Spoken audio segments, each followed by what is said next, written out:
Hello everyone, मेरा नाम संस्कृति है। आज हम पूरे वीक का करंट अफेयर्स जो है उसका अच्छे से रिवीजन करेंगे। 17 मई से लेकर 24 मई तक के जितने भी करंट अफेयर्स हमने पुराने वीडियोस में डिस्कस करे हैं उन सब का अच्छे से रिवीजन हम आज करेंगे क्योंकि आज संडे है। तो आइए स्टार्ट करते हैं। एसबीआई शामिल हुआ दुनिया की सबसे ज्यादा नेट प्रॉफिट कमाने वाली 100 कंपनीज में। तो ब्लूमबर्ग जो है वो विश्व की टॉप 100 कंपनीज जो है उनकी एक लिस्ट जारी करता है, जिसमें ऐसी कंपनीज जिनका शुद्ध लाभ सबसे ज्यादा है उन कंपनियों को शामिल किया जाता है। अब भारत की एकमात्र कंपनी को इसमें अभी शामिल किया गया है वो है एसबीआई। हालांकि जो अभी इसने लिस्ट जारी करी उसमें एसबीआई शामिल है। इसके पहले अगर हम देखेंगे तो टाटा कंसल्टेंसी सर्विसेज और रिलायंस इंडस्ट्री पहले जो है वो इसमें शामिल हो चुके हैं। आगे बढ़ते हैं। थोड़ा सा मैंने एसबीआई के बारे में समझ लेते हैं कि एसबीआई जो है वो 3 बैंकों को मिलाकर बना है। पहले बैंक ऑफ कोलकाता बना था 1806 में, फिर बैंक ऑफ बॉम्बे बना 1840 में, बैंक ऑफ मद्रास बना 1843 में। इन तीनों बैंक को मिलाकर जो है वो 21 में जो है 1921 में जो है वो इंपीरियल बैंक ऑफ इंडिया बना दिया और 1 जुलाई 1955 को इसी इंपीरियल बैंक को कन्वर्ट कर दिया एसबीआई में। तो हमको ये पता होना चाहिए डेट 1 जुलाई 1955। आगे बढ़ते हैं। अब देखते हैं कि तमिलनाडु के जो है वो एल आर श्रीहरि 86वें शतरंज ग्रैंड मास्टर बने। ठीक है, जो भी 3 ग्रैंड मास्टर मानदंड को हासिल कर देता है उन्हें हम ग्रैंड मास्टर कहते हैं। ठीक है, तो ये जो है वो 2025 में बने हैं और ये 86 नंबर के बने हैं। ठीक है, 85 नंबर के कौन थे? केपी श्याम निखिल थे। तो 86वें नंबर के जो ग्रैंड मास्टर बने हैं वो एल आर श्रीहरि है। पहले ग्रैंड मास्टर जो भारत के बने थे वो विश्वनाथ आनंद थे जो 1988 में बने। और पहली महिला की हम बात करेंगे तो 2002 में कोनेरू हम्पी बनी है। आगे बढ़ते हैं। अब देखते हैं अंतर्राष्ट्रीय प्रकाश दिवस जो कि 16 मई को मनाया जाता है। 16 मई की ही तारीख जो है वो इसमें क्यों चुनी गई है? क्योंकि इसी दिन थियोडर मैनन ने पहला सफल परीक्षण किया था लेजर ऑपरेशन का। इसलिए 16 मई की तारीख जो है वो चुनी गई है। इस दिन प्रकाश दिवस मनाया जाता है। आगे बढ़ते हैं। अब देखते हैं डीआरडीओ ने समुद्री जल विलवणीकरण झिल्ली विकसित करी है। तो हम सब जानते हैं कि समुद्र का जल खारा होता है, पीने योग्य नहीं होता है। तो डीआरडीओ ने एक ऐसी झिल्ली विकसित करी है जिससे इस पानी का जो है वो विलवणीकरण किया जाएगा। ठीक है, तो हमको डीआरडीओ के बारे में जानना इंपॉर्टेंट है। डीआरडीओ किस मिनिस्ट्री के अंतर्गत आता है? तो रक्षा मंत्रालय के अनुसंधान और विकास विंग है ये। इसका गठन कब हुआ था? तो 1958 में हुआ था। इसका हेडक्वार्टर कहाँ पर है? तो दिल्ली में है। आगे बढ़ते हैं। अब देखते हैं कि याला ग्लेशियर मृत घोषित हो चुका है। ठीक है, कोई भी ग्लेशियर को मृत कब घोषित किया जाता है? तो वो पूरी तरीके से खत्म हो गया हो। ठीक है, तो नेपाल का है ये याला ग्लेशियर। तो क्वेश्चन आ सकता है कि याला ग्लेशियर कहाँ स्थित है? तो नेपाल का था ये। अब इसे मृत घोषित कर दिया है। हालांकि ऐसे जो है वो और भी ग्लेशियर्स को मृत घोषित किया गया है। जैसे आइसलैंड के ओके ग्लेशियर है, उनको पहले मृत घोषित किया गया था। इसके अलावा मैक्सिको के ओयोलोको ग्लेशियर को भी। और अब जो है ये याला ग्लेशियर पूरे विश्व का तीसरा ग्लेशियर है जिसे मृत घोषित कर चुका है। आगे बढ़ते हैं। अब थोड़े से ग्लेशियर्स के बारे में देख लीजिए। जैसे कि सियाचिन ग्लेशियर कहाँ पर है? लद्दाख में है। इसके अलावा जो है वो गंगोत्री ग्लेशियर उत्तराखंड में है जहाँ से गंगा रिवर निकलती है। यमुनोत्री ग्लेशियर उत्तराखंड में है जहाँ से यमुना रिवर निकलती है। जेमू ग्लेशियर है जो कि सिक्किम में है। मिलाम ग्लेशियर उत्तराखंड में है। पंडारी ग्लेशियर है जो कि उत्तराखंड में है। बियोफ ग्लेशियर है जो कि गिलगित बाल्टिस्तान में है। ठीक है ना, काराकोरम रेंज का भाग है। तो बियोफ, बल्टोरो, रेमो ये सारे जो है वो काराकोरम रेंज के भाग है। ठीक है, सतोपत ग्लेशियर है जो कि उत्तराखंड में है। तो ये सारे महत्वपूर्ण ग्लेशियर्स भी हम लोगों ने देख लिए। आगे बढ़ते हैं। अब हम देखते हैं कि अभ्यास तीस्ता प्रहार, ये अभ्यास तीस्ता प्रहार है क्या? तो पश्चिम बंगाल में तीस्ता फील्ड फायरिंग रेंज में बड़े पैमाने पर सैन्य अभ्यास किया जा रहा है। देखो, ऐसी ऐसी जगह जहाँ पे चुनौतीपूर्ण नदी और सभी भूभाग वाले वातावरण में युद्ध का संचालन किया जा रहा है। ठीक है ना, ताकि अगर ऐसी कंडीशन आ जाती है तो फिर युद्ध अच्छे से किया जा सके। इसलिए युद्ध का संचालन का मतलब अभ्यास किया जा रहा है यहाँ पर ऐसी जगहों पे। ठीक है, अगर हम देखें तो इसका संचालन जो है वो भारतीय सेना की पूर्वी कमान है, उसके अंतर्गत त्रिशक्ति कोर के द्वारा इसका संचालन किया जा रहा है। तो तीस्ता अभ्यास, तीस्ता प्रहार क्या आएगा? तो पश्चिम बंगाल में तीस्ता फील्ड फायरिंग रेंज में बड़े पैमाने पर ये किया जाने वाला एक सैन्य अभ्यास है। और ये क्यों किया जा रहा है अभ्यास? ताकि चुनौतीपूर्ण जो नदी वाले रास्ते होते हैं, जो भूभाग होते हैं चुनौतीपूर्ण, वहां पे युद्ध का संचालन अच्छे से किया जा सके, इसलिए किया जा रहा है। थोड़ा सा तीस्ता नदी के बारे में देख लेते हैं कि इसकी उत्पत्ति कहाँ से होती है। तो तीस्ता नदी का उद्गम जो है वो चोला झील से होता है जो कि सिक्किम में है। तीस्ता नदी हिमालयन पर्वतमाला के पूर्वी भाग से निकलती है। ये कौन कौन से राज्यों से बहती है? तो सिक्किम में, पश्चिम बंगाल और बांग्लादेश से होते हुए गुजरती है। अगर हम देखेंगे तो आगे ब्रह्मपुत्र में जाके मिल जाती है। कुल लंबाई 315 किलोमीटर है। ठीक है ना, तो ये थोड़ा बहुत हमने तीस्ता नदी के बारे में देख लिया। आगे बढ़ते हैं। अब देखते हैं दोहा डायमंड लीग। दोहा डायमंड लीग 2025 क्या है? तो ये 16 मई 2025 को हुआ है। दोहा डायमंड लीग का आयोजन कहाँ पे हुआ है? दोहा कतर में हुआ है और ये तीसरा चरण था।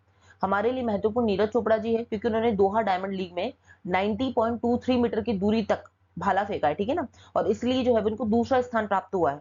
ठीक है, पहला स्थान किसी, तो पहला स्थान जो है वो जूलियर वेबर को मिला है और अगर हम देखेंगे तो तीसरे स्थान में जो है वो नीरज चोपड़ा जी, सॉरी दूसरे स्थान पर जो है वो नीरज चोपड़ा जी जेवलिन थ्रो में रहे हैं। तो यहाँ पे नीरज चोपड़ा जी इंपॉर्टेंट है। दोहा डायमंड लीग इंपॉर्टेंट है कि कहाँ पर हुई है, तो कतर में हुई है। आगे बढ़ते हैं, अब देखते हैं कि समुद्रयान, तो भारत का पहला मानव युक्त डीप ओशन मिशन है। देखो, डीप ओशन मिशन जिसे हम गगनयान भेजते हैं, मंगलयान भेजते हैं, तो ये हम अंतरिक्ष में भेजते हैं। ऐसे ही समुद्रयान जो है वो समुद्र की गहराई में भेजा जाएगा। क्यों भेजा जाएगा? ताकि जितने भी रिसोर्स वगैरह है उनका पता लगा सकते हो, फिर उनका अच्छे से उपयोग कर सके। ठीक है ना। तो इसमें डीप ओशन मिशन का ये एक हिस्सा है। इसमें मत्स्य 6000 नामक एक स्वदेशी रूप से डिजाइन किया गया जो पनडुब्बी है वो इसमें भेजा जाएगा। ठीक है ना। महत्व क्या है कि वैज्ञानिक अनुसंधान कर पाएंगे, संसाधनों को खोज पाएंगे, प्रौद्योगिकी का प्रदर्शन कर पाएंगे, पर्यटन संभावनाएं भी बढ़ेगी। आगे बढ़ते हैं, थोड़ा सा देख लेते हैं डीप ओशन मिशन क्या है। तो इसको ये जो है वो पृथ्वी विज्ञान मंत्रालय के द्वारा शुरू किया गया था। कब? 2021 में। उद्देश्य क्या था कि हम गहरे समुद्र में संसाधनों का क्या कर सके, सतत और तकनीकी रूप से उन्नत तरीके से उसको खोज सके, ठीक है ना, उसका उपयोग कर सके, इसलिए शुरू किया गया है। और ये हमारा जो एसडीजी गोल 14 है, सस्टेनेबल डेवलपमेंट गोल 14 जो है, जो जल के अंदर जीवन है, उससे भी क्या करता है, ये रिलेट करता है। आगे बढ़ते हैं, अब देखते हैं कि भारत ने यूपिया में 2025 SAFF अंडर 19 चैंपियनशिप का खिताब जीता है। तो 2025 में जो दक्षिण एशियाई फुटबॉल महासंघ है उसमें अंडर 19 का जो आयोजन हुआ, उसमें अरुणाचल प्रदेश के यूपिया शहर में स्थित गोल्डन जुबली स्टेडियम में ये हुआ है। और भारत ने बांग्लादेश को हराकर ये खिताब जीता है। तो इंपॉर्टेंट है कि अंडर 19 जो दक्षिण एशियाई फुटबॉल महासंघ है 2025 का, जो अंडर 19 वाला है, उसमें भारत ने जीता है। किसको हराया है? बांग्लादेश को हराया। और हुआ कहाँ था ये? इसका आयोजन हुआ था अरुणाचल प्रदेश के यूपिया शहर में। थोड़ा सा SAFF के बारे में देख लेते हैं, साउथ एशियन फुटबॉल फेडरेशन।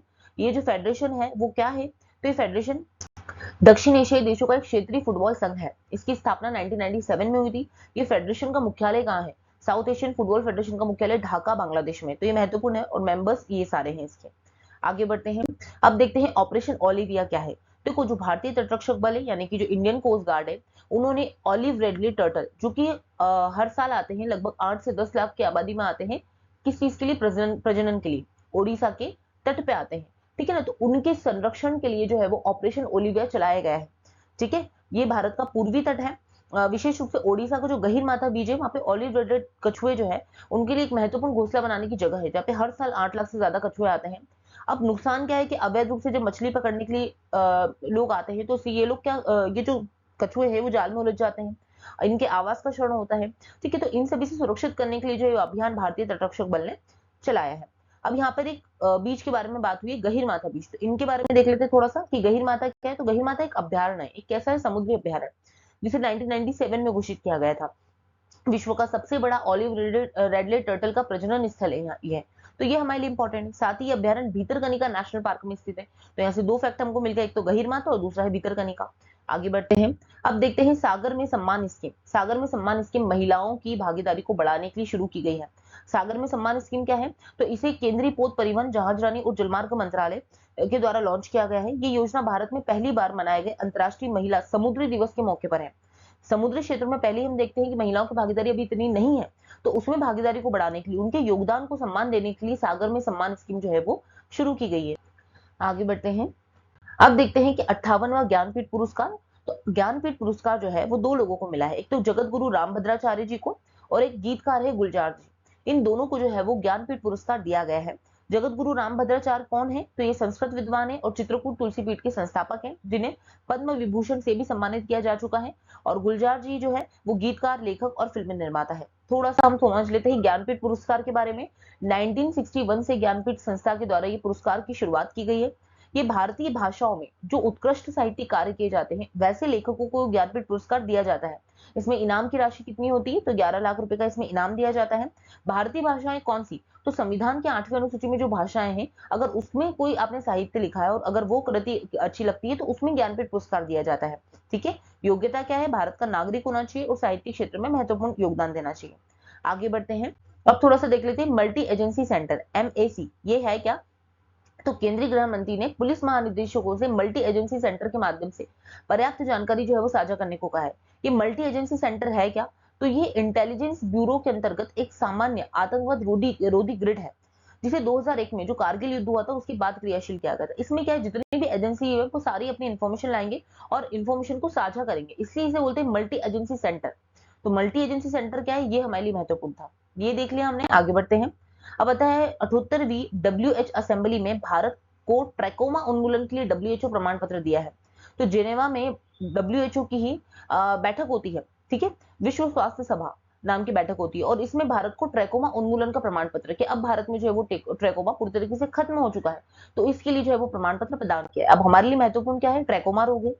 ये जो रोग है वो एक संक्रामक नेत्र रोग है, बैक्टीरिया से होने वाला रोग है। अगर हम देखेंगे तो ये रोग क्या होता है, तो आंखों को प्रभावित करता है, इसमें आंखों में जलन होती है, लालिमा हो जाती है, कई बार जो है वो आंखों में अंधापन भी आ जाता है, ठीक है। ये देख लिया हमने, आगे बढ़ते हैं। क्या है नया E0 FIR system. E0 FIR system क्या होता है कि कोई भी साइबर वित्तीय अपराध होता है, मतलब कि साइबर धोखाधड़ी के माध्यम से आपके पैसों की चोरी होती है अगर, ठीक है, कोई वित्तीय अपराध होता है पैसों से रिलेटेड, तो उसके लिए E0 FIR सिस्टम लेकर आए हैं। पर ये इसमें लिमिट लगाई गई है 10 लाख। अगर 10 लाख से ज्यादा का कोई वित्तीय धोखाधड़ी होती है, और अगर आपने सिर्फ नेशनल साइबर रिपोर्टिंग पोर्टल, ठीक है ना, अगर आपने अपनी कंप्लेंट फाइल करी या फिर साइबर हेल्पलाइन नंबर पे बताया, तो वो अपने आप क्या होगा, 0 FIR में कन्वर्ट हो जाएगी, मतलब वो चीज FIR में कन्वर्ट हो जाएगी, और फिर उसके हिसाब से जो है वो फिर क्या होगा, कार्रवाई की जाएगी। आगे बढ़ते हैं। अब देखते हैं कि दादर और नागर हवेली और दमन एंड दीव में पहला खेलो इंडिया बीच गेम्स का आयोजन, तो ये पहली बार हुआ है, क्योंकि अभी तक खेलो इंडिया बीच गेम्स कहीं पर भी आयोजित नहीं हुआ, तो पहली बार दादर नागर हवेली और दमन एंड दीव में आयोजित किया गया है। हालांकि इसके पहले अगर हम खेलो इंडिया जो है वो गेम्स की हम बात करें, तो जनवरी फरवरी में जम्मू कश्मीर और गुलमर्ग में हुआ था, इसी ये बोलते हैं खेलो इंडिया शीतकालीन गेम। फिर मार्च अप्रैल में जो हुआ दिल्ली में, वो खेलो इंडिया पैरा गेम्स था। फिर मई में जो बिहार में हुआ, इसे बोलते हैं खेलो इंडिया युवा गेम्स, ठीक है। और 2025 में जो मई के एंड तक आते आते हम देखेंगे तो ये बीच गेम्स हुआ है। दादर नागर हवेली के बारे में थोड़ा सा देख लेते हैं कि दादर नागर हवेली और दमन एंड दीव पहले ये अलग अलग यूनियन टेरिटरीज हुआ करते थे। इन दोनों को 2020 में 26 जनवरी 2020 में मिला लिया गया, और अब इनको एक ही यूटी बना दिया गया है, और दमन जो है वो इसकी प्रशासनिक राजधानी है। आगे बढ़ते हैं। अब देखते हैं, प्रसिद्ध परमाणु वैज्ञानिक MR श्रीनिवासन का निधन हो चुका है।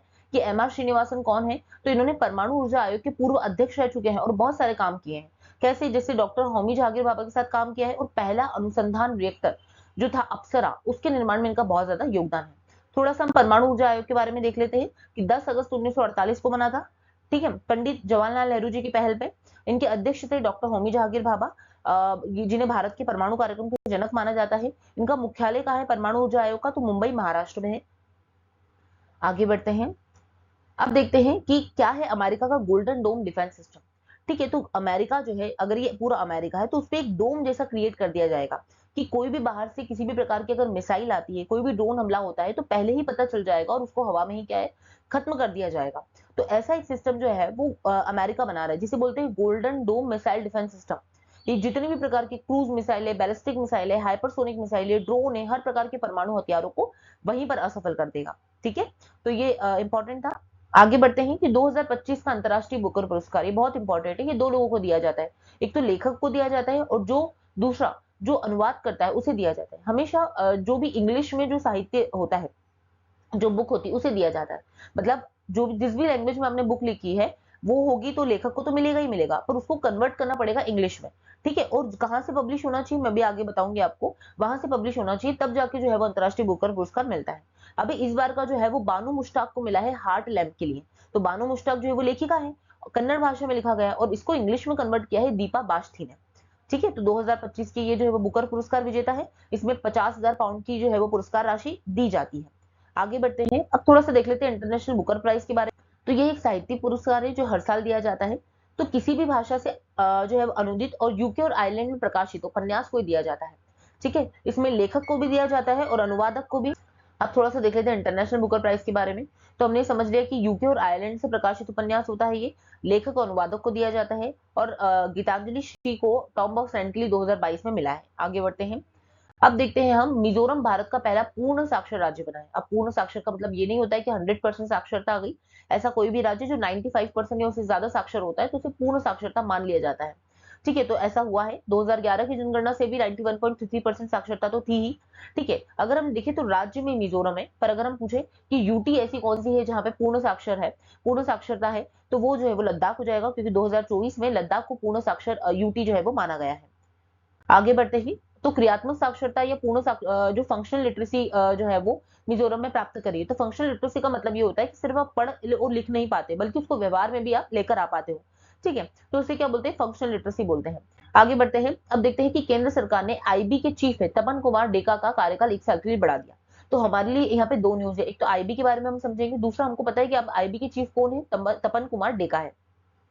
तो आईबी क्या है, तो 1887 में आईबी बना था। पहले आईबी आंतरिक और बाहरी दोनों ही खुफिया जो एजेंसी के रूप में काम करता था, पर 1968 से जो है वो रॉ को बाहर के लिए बना दिया गया है, रिसर्च एंड एनालिटिकल विंग। ये रॉ जो है वो बाहरी मामलों के लिए खुफिया एजेंसी के तौर पे काम करता है, तो अब आईबी जो है वो आंतरिक मामलों में खुफिया एजेंसी के रूप में काम करता है। ये मिनिस्ट्री ऑफ होम अफेयर्स के अंतर्गत आता है, और जितने भी आईपीएस अधिकारी होते हैं उनको ही आईबी का चीफ बनाया जाता है। आगे बढ़ते हैं। अब देखते हैं कि नवीन और नवीकरणीय ऊर्जा मंत्रालय ने विश्व हाइड्रोजन शिखर सम्मेलन 2025 में पार्टिसिपेट किया है।